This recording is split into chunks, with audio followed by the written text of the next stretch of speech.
নমস্কার বন্ধুরা, আমি আজকের নতুন একটা ভিডিও নিয়ে চলে এসেছি আপনাদের কাছে। আজকের আমরা আঁকবো নৌকো কীভাবে আঁকতে হয় এবং কালার কীভাবে দিতে হয়।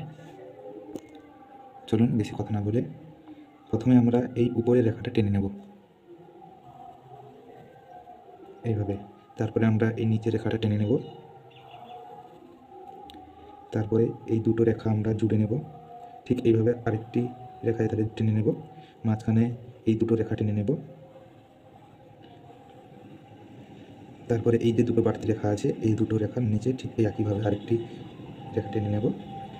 ঠিক নিচে নৌকোর এই বর্ডারটা করার জন্য এইভাবে একটা ঢেউ খেলিয়ে টেনে নেব। ঠিক নিচে আরেকটি রেখা টেনে নেব, দিয়ে মাথাগুলো জুড়ে নেব। তারপরে আমরা নৌকোর এই পতাকাটা আঁকবো। ঠিক মাঝ বরাবর দিয়ে এইভাবে একটি পতাকা এঁকে নেব। ঠিক ওই সোজা করে মাঝখানে ওর বাড়তি রেখা কাটটা টেনে নেব। তারপরে আমরা নৌকোর বডি করব। এই ধারে একটি ছোট এবং এই ধারে একটি বড় করে রেখা টেনে নেব এবং তারপরে আমরা নদীর ঢেউ সেইটা এঁকে নেব। ঠিক নিচে একইভাবে ঢেউ খেলিয়ে আরেকটি রেখা টেনে নেব। আমাদের ছবি কমপ্লিট। এবার আমরা রং দেব।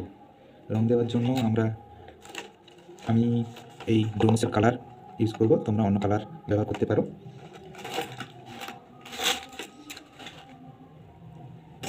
প্রথমে আমরা এই পতাকাটি রং দেব।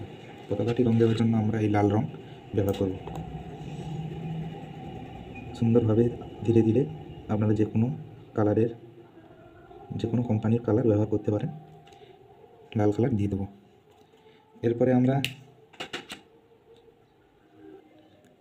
আমরা এই পালটিকে রং দেবো। নৌকোর এই পাল, এখানে ব্যবহার করব আমরা সবুজ রং, ডিপ সবুজ।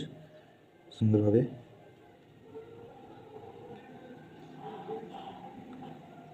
সুন্দর করে রং দিয়ে দেব।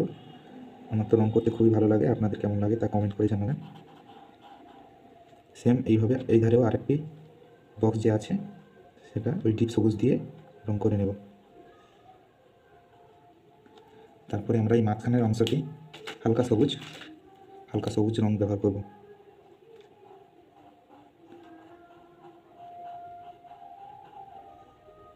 কমপ্লিট। এরপরে আমরা এই পালের যে ডান্ডি দুটো আছে, পতাকার যে ডান্ডি আছে, ওইটাই আমরা রং দেবো। এটার জন্য আমরা খয়েরি কালার ব্যবহার করব। প্রথমে আমরা এই প্লাগের ডান্ডিটিকে রং করে নেব সুন্দরভাবে, এদিক ওদিক যাতে না কালার বেরিয়ে পড়ে, ধীরে ধীরে করে নেব। এরপরে আমরা নৌকোর এই বর্ডারটিকে কালার করব। তার জন্য আমরা এই হলুদ রং ব্যবহার করব। হলুদ রং দেওয়ার পর আমরা এই নৌকোর বডিটাকে রং করব। তার জন্য আমরা অরেঞ্জ কালার দেব।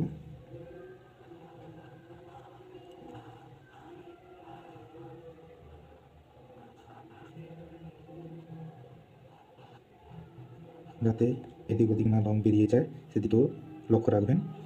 এইভাবে আমরা অরেঞ্জ রং দিয়ে দেবো আমাদের ছবির প্রসেসের মাথায়।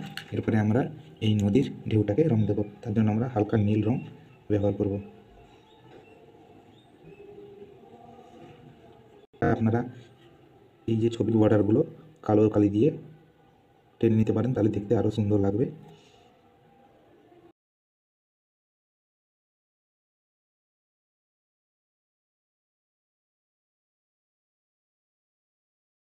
ভিডিওটি ভালো লাগলে লাইক, কমেন্ট, শেয়ার করবেন। আজ এই পর্যন্ত। নমস্কার।